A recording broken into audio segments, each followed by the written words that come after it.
Coming up on this edition of the Danny Mac podcast, what does former Bears quarterback Jim Miller think of the new head man? What does he think of Ben Johnson?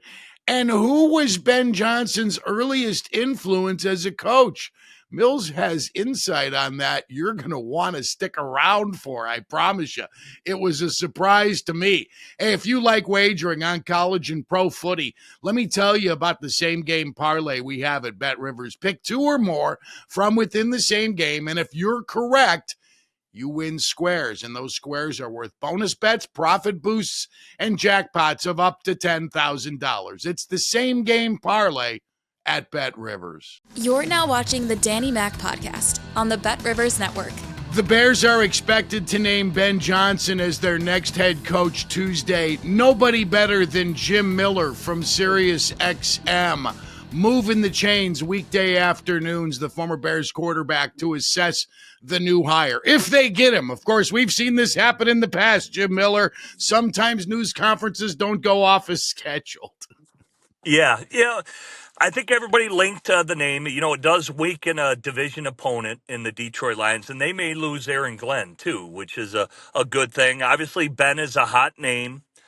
I would think for Bears fans, I think they wanted a more seasoned coach, but I think they do like the offense. I think it addresses all the question marks about offense. They want an offense to run smoothly, and it's been anything but for the Chicago Bears. So it seems like, if Dennis Allen is brought in as a defense coordinator, that makes a lot of sense. You got a former head coach there with experience to give Ben, somebody he can lean on.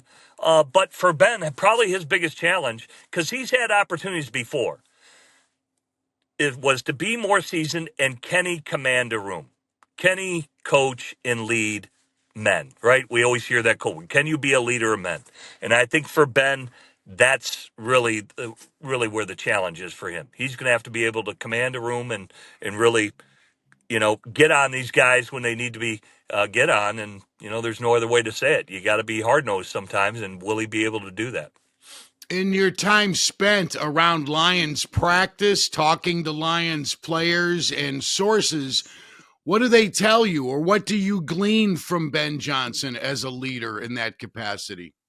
Well, believe it or not, Dan, John Shoup, who was my coordinator for the Chicago Bears after Gary Croton left, Ben Johnson is basically, John Shoup is his mentor.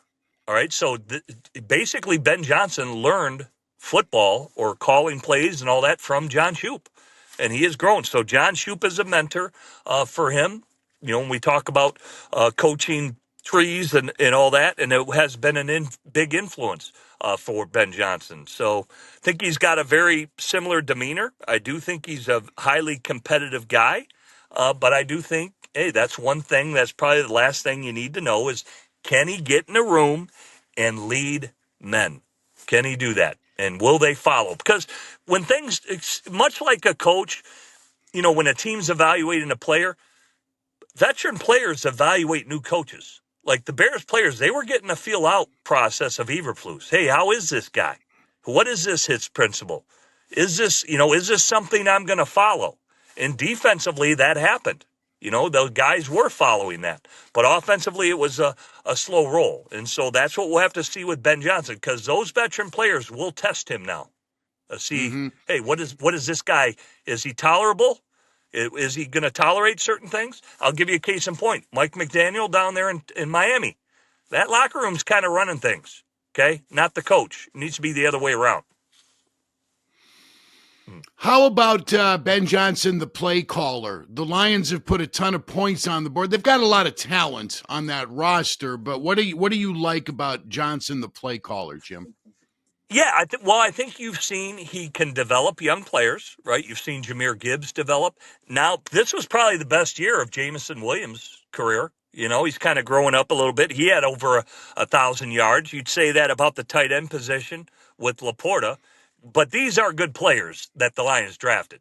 Brad Holmes, the GM, they gave, their quarterback, Jared Goff, a lot of weapons there. It's probably one of the best offensive lines in the league, and their skill position players are second to none. And so Ben Johnson can do a lot of things. You know, you got a lot of toys to play with, and you can do a lot of things. And they can do, because every guy is different, that's why they can offer so many things offensively. Yeah, and when you draft and hit on first rounders, life is good for your offense on the offensive line, and that's something that's been missing here forever. And Darnell Wright didn't exactly take a step forward this year, but he's probably the most trustworthy coming in. Where should, and I got more on Ben Johnson, but where do you think the crux of their money should go and focus should go when it comes to personnel? To me, if you say anything other than offensive line, you really are in a snowstorm there in Michigan. I agree with you. I think I think Ryan Poles knows that they've got to get this offensive line corrected. The Detroit Lions probably have one of the best offensive lines. Look at these teams in the playoffs. Eagles, that's one of the better offensive lines. They had some good signings in Washington. That's why their offensive line's doing pretty good with their scheme and their system. So, yeah, I think it's offensive line.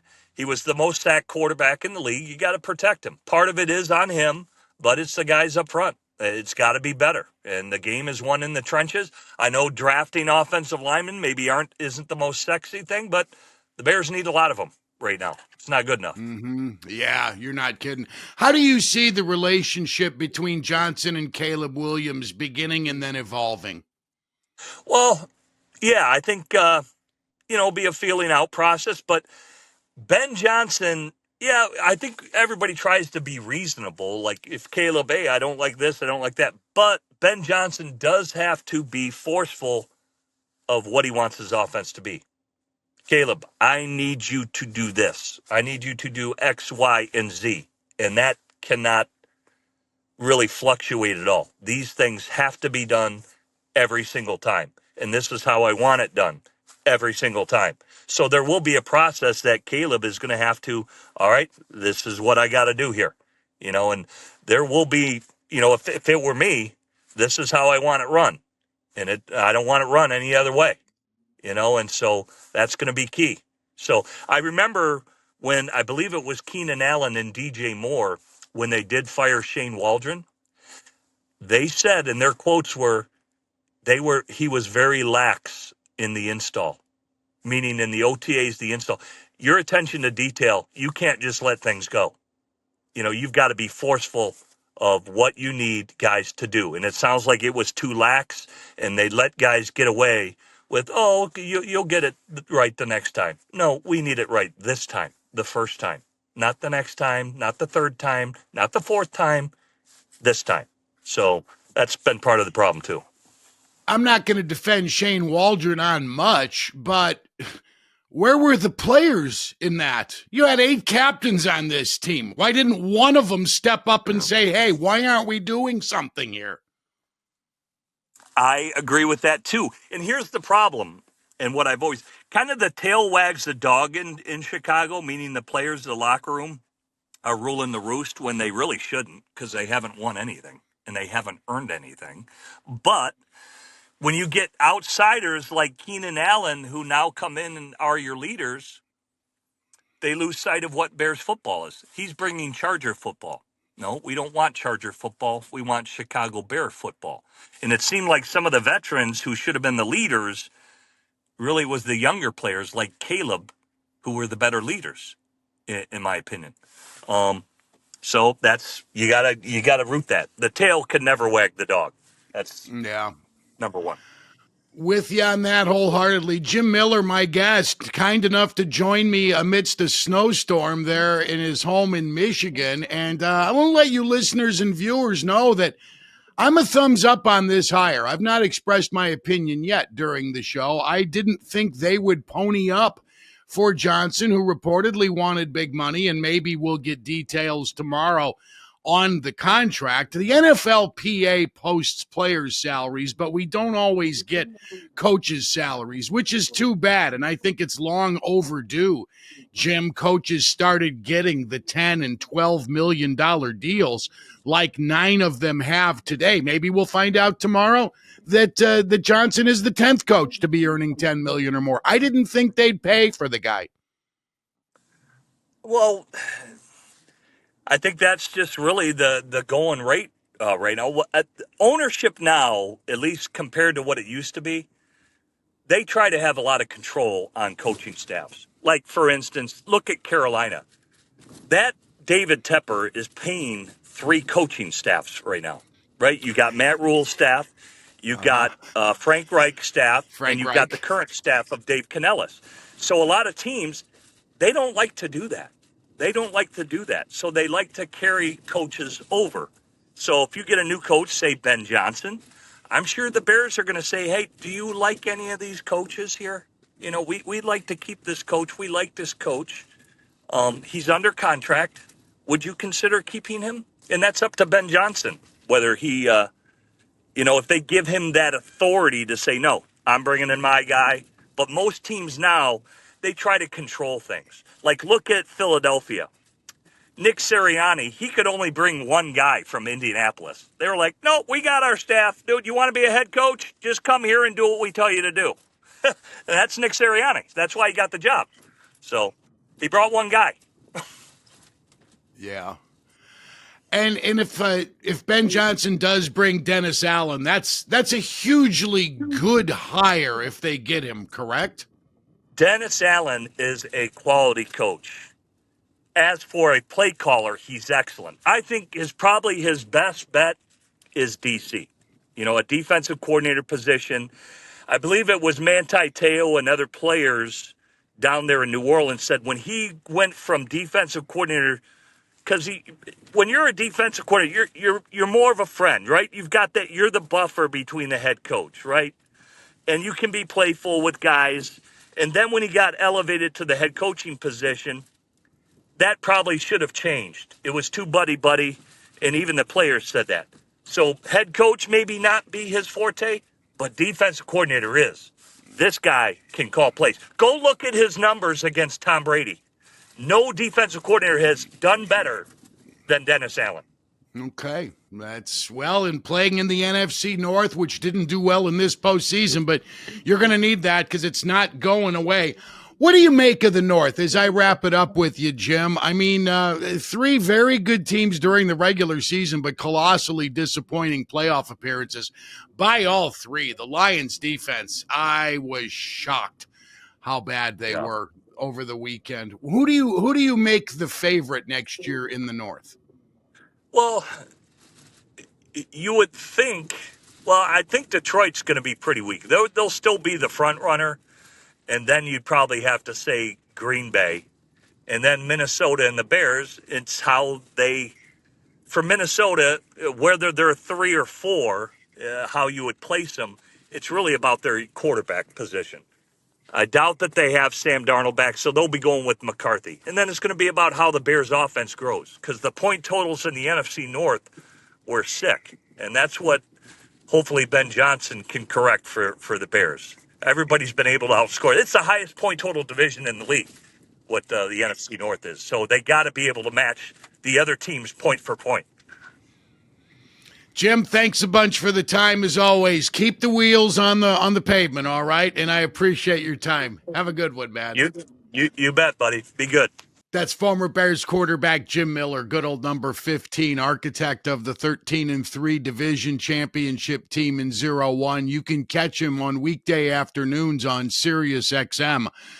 And he does a show, and he covers the entire league. He knows it inside and out. I think it was a great hire by the Bears. I'm stunned they got their guy. I really am. 38-year-old. He'll be 39 in May. Ben Johnson is coming to Chicago, and we'll get to know him more Tuesday, maybe Wednesday. If they don't do the news conference tomorrow, I sure hope there are no snags in this deal. But there have been those in the past. Even this year, we saw a head coach have a news conference and then not be the head coach 20 minutes later. So the Bears are an interesting group, but this was the guy so many of you wanted. It's the guy I wanted. More skins on the wall in terms of tenure than Matt Nagy had when he left Andy Reid's staff to join the Bears in 2018. He was only a coordinator for a very short period of time, and he only called plays for a handful of games. This guy has had enormous talent with which to work. That's helpful, of course. But he has posted a lot of high point games, and I think it is exactly the direction the Bears needed to go. I like his youthfulness. I like his demeanor, everything I've seen from Ben Johnson, and I had to refresh myself on Hard Knocks and do a little digging today on what the Lions looked like on Hard Knocks. It was confirmed that what I thought at the time when they were on the show, I think that was summer of 22, doesn't matter, was that Dan Campbell's entire staff is full of colorful characters. Aaron Glenn among them, but Ben Johnson included. He's a very vocal guy, decent-looking guy, kind of a hard-nosed guy. Played his college football at North Carolina for head coach John Bunting. He was there between 04 and 07, was the new Bears head coach. So I'm optimistic, but I have been optimistic before, and so have you. Most of us wanted Caleb Williams back in April. If you could do it over, would you do it? Or would you take Jaden Daniels, who's playing in the NFC Championship game this weekend? Most probably would take Daniels. I'm not sure which way I would go on that. But I know which way I would have gone on the head coach prior to the season, and that would have been anybody but Matt Eberflus. So the Bears have a new headmaster, and I will be covering this story in detail throughout the course of this week and until the football season wraps up and well in to the combine and OTAs and start cranking up the offseason, rebuild the team mode again. I thank Jim Miller for his time today. Randy Merkin is the producer who makes it happen when I get these A-listers. Thanking Mons today for his help out in snowy New York, and everybody on the staff. Sam Michael, my executive producer, Alex Pastor, and Troy Mocker. Job well done. Adam Delavitt runs the show. I'm Dan McNeil. Thanks for listening, and thanks for watching.